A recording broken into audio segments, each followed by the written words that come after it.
B से सी तक की दूरी ए से बी तक की दूरी की 3 गुनी है। 2 रेलगाड़ियां ए से सी तक बी के रास्ते से यात्रा करती हैं, थ्रू बी जाती हैं। ये कह रहा है कि ए से बी तक की यात्रा करते समय रेलगाड़ी 2 की गति रेलगाड़ी 1 की गति से दुगनी है तथा बी से सी तक की यात्रा करते समय इनकी गति आपस में बदल जाती है, उसकी दुगनी हो जाती है। फिर ए से सी तक की यात्रा करने में रेलगाड़ी 1 और रेलगाड़ी 2 द्वारा लिए गए समय का अनुपात बताना है। बड़ा ही प्यारा सवाल। एक तो रास्ता है, ऐसे चल रहा है रास्ता ए से बी होते हुए और बंदा सी पहुंच रहा है। इन्होंने कहा कि बी से सी तक की दूरी ए से बी तक की दूरी की 3 गुनी है, यानी ये डिस्टेंस 1 है और ये डिस्टेंस 3 है। अब ये कह रहा है कि ए से बी तक यात्रा करते समय रेलगाड़ी 2 की गति रेलगाड़ी 1 की गति से दुगनी है। मैंने कहा ट्रेन T1 मान लूं, यहाँ पे ट्रेन T1 है ये और ये ट्रेन T2 है बेटा, कह सकता हूं। तो आपने कहा कि T1 की गति से दुगनी है, T1 की स्पीड है यहाँ पे 1 बेटा, यहाँ पे T2 की स्पीड कितनी है आपने कहा 2 है। तो मैं ये कह सकता हूं कि इन दोनों को टाइम उल्टा लगेगा, यानी इसको T1 वाली को टाइम लगेगा 2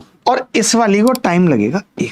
आगे जाके ये अपनी स्पीड बदल ले। तो मैं ये कह रहा हूं अगर मैं रेलगाड़ी T1 की बात करूं, अगर वो T2 की स्पीड ले लेती तो उसको टाइम 1 लगता है इस दूरी को तय करने में, लेकिन दूरी तो अब 3 है तो उसको 3 गुना लगेगा 3। अब आपको ये भी पता है कि इसको टाइम लगेगा इसका वाला, तो आपको पता है इसको 1 दूरी तय करने में इसको 2 लगता था टाइम, तो इसको 2 लगेगा जब ये स्पीड आधी कर लेगी, लेकिन दूरी तो 3 है तो इसको 6 लगेगा, 6 और लगेगा। तो इसका टाइम 2 और 3 कितना आ गया 5, इसका टाइम 1 और 6 कितना आ गया 7। बहुत आसान और अच्छा सवाल था।